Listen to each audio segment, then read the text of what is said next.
Hello everyone, welcome to my channel. আবারও একটা নতুন রেসিপি নিয়ে চলে এসেছি। তো আজকে মাত্র 3টে আম দিয়ে বানাবো প্রায় 1.5 লিটারেরও বেশি ফুটি। আর এটা একবার বাড়িতে বানিয়ে খেয়ে দেখো, দোকান দিয়ে কিনে খাওয়ার কথা তো ভুলেই যাবে। চলো তাহলে আর দেরি না করে বানিয়ে ফেলি দারুণ স্বাদের ম্যাঙ্গো ফুটি। প্রথমেই আমি এখানে 3টে আমকে খুব ভালো করে জল দিয়ে ধুয়ে নিয়েছি। এখানে আমি 3টে আমের মধ্যে 2টো নিয়েছি পাকা আম আর একটা নিয়েছি কাঁচা আম। এবারে আমি আমগুলোর খোসাটাকে ছাড়িয়ে নেব। পাকা আমগুলোর খোসাগুলো ছাড়ানো হয়ে গেছে, এবারে কাঁচা আমের খোসাটাও ছাড়িয়ে নিচ্ছি। এখানে 3টে আম মিলিয়ে তাও ওই 500 থেকে 550 গ্রাম মতন ওজন হবে। যাই হোক, খোসাগুলো আমার ছাড়ানো হয়ে গেছে, এবারে আমগুলোকে টুকরো টুকরো করে কেটে নেব। আমার মনে হয় ফুটি খেতে কিন্তু বাচ্চা থেকে বড় সবাই মোটামুটি ভালোবাসে। আর আমার তো কোনো কথাই হবে না, রাস্তায় বেরিয়ে যদি কোনো কোল্ড ড্রিঙ্কস কেনার কথা হয় আমি তো সবার আগেই বলি নয় ফুটি কেন না হলে মাজা কেন। দেখো, তোমাদের সাথে গল্প করতে করতে আমার কিন্তু আমগুলো কাটা হয়ে গেছে। ওই পাশে কাঁচা আমগুলোকে কেটেছে আর এই পাশে হচ্ছে পাকা আমগুলোকে। এবার এই আমগুলোকে আমি সেদ্ধ করে নেব।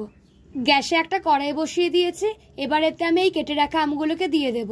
এখানে আমি 500 গ্রাম আমের জন্য তাও ওই 750 থেকে 800 ml মতন জল দিয়েছি।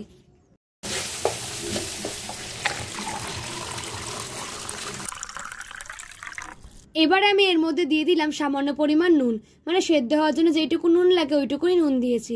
তারপর ঢাকা চাপা দিয়ে 10 মিনিট মতো সেদ্ধ করে নেব। আর এই সময় আমি কিন্তু গ্যাসের ফ্লেমটা মিডিয়ামেই রেখেছিলাম। 10 মিনিট পর ঢাকা তুলে দেখে নেব আমগুলো সেদ্ধ হয়েছে কিনা। দেখো, একটা দুটো আম তুলে দেখলাম আমগুলো কিন্তু ভালো মতন সেদ্ধ হয়ে গেছে। এবারে আমি এর মধ্যে দিয়ে দেবো চিনি। এখানে আমি ছোট কাচের বাটির 2 বাটি মতো চিনি দিয়েছি। আর একটা কথা বলে রাখি, আম যদি খুব মিষ্টি হয়, মানে পাকা আমের কথা বলছি, তাহলে চিনির পরিমাণটা একটু কমও দিতে পারো। আর যদি তোমরা একটু বেশি মিষ্টি খেতে পছন্দ করো তাহলে চিনির পরিমাণটা একটু বেশি দেবে। এবারে চিনিটা যখন খুব ভালো মতন গলে যাবে তখন গ্যাসটাকে নিভিয়ে কড়াইটা নামিয়ে ঠান্ডা করে নেব। এরপর একটা মিক্সির জারে আমগুলোকে নিয়ে নেব। আর আম সেদ্ধর জলটা থেকেও কিছুটা পরিমাণ জল, মানে পেস্ট করার জন্য তো একটু জল প্রয়োজন, সেখান থেকে নিয়ে নিলাম। তারপর আমটাকে খুব ভালো করে পেস্ট করে নেব। আর আবারও বলে দিচ্ছে, অবশ্যই পেস্ট করার আগে আমগুলোকে ঠান্ডা করে নিও। এবারে একটা বাটির ওপর ছাঁকনি বসিয়ে আমের পাল্পটাকে খুব ভালো করে ছেঁকে নেব। আর এটা ছাকার পর আমের যে শাঁসটা পড়ে থাকবে ওটা তোমরা পরে কোনো চাটনিতে ব্যবহার করে নিতে পারো। আমের পাল্পটা খুব ভালো মতন ছাকা হয়ে গেছে আর ছেঁকে নেওয়ার পর আমের ঘনত্বটা ঠিক এরকম এসছে। আর আম সেদ্ধ করার সময় যে জলটা ছিল সেখান থেকে কিছুটা পরিমাণ জল এর মধ্যে দিয়ে দিলাম। এরপর জলটাকে ভালো করে মিশিয়ে নিয়ে এর মধ্যে দিয়ে দেবো আমি লেবু। এখানে আমি একটা পাতিলেবুর রস দিয়েছি, এতে কিন্তু এর স্বাদটা আরো বেড়ে যায়। তাছাড়া এটা খেতে এমনিতেই এত টেস্টি হয় যে কোনো মাজা বা ফুটির বোতলে যদি ভরে রেখে দিই না, কেউ ধরতেই পারবে না এটা যে বাড়িতে বানানো হয়েছে। পাতিলেবুর রসটা দেওয়ার আগে অবশ্যই কিন্তু দানাগুলো বের করে নিও। তো দানাগুলোকে ফেলে দিয়েছি। এবারে পাতিলেবুর রসটা আমের মিশ্রণটার মধ্যে দিয়ে দিলাম। তারপর আবারও একটু মিশিয়ে নিলাম। এবার একটা জগ নিয়ে তার মধ্যে ফুটিটা ঢেলে দেব। ঢেলে নেওয়ার পর এর মধ্যে দিয়ে দেবো অল্প পরিমাণ জল। এখানে আমি 1 গ্লাস মতন ঠান্ডা জল দিয়েছি।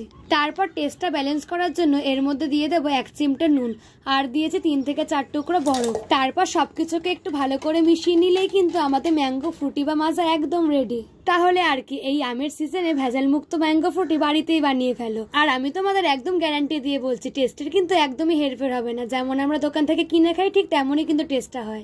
যাই হোক, তোমাদের যদি আমার এই রেসিপিটা ভালো লেগে থাকে তাহলে প্লিজ একটা লাইক, কমেন্ট, শেয়ার এন্ড চ্যানেলটিকে সাবস্ক্রাইব করে দিও। আর ফেসবুক থেকে দেখে থাকলে প্লিজ একটা ফলো করে দিও। দেখা হচ্ছে নেক্সট ভিডিওতে। Thanks for watching, tata.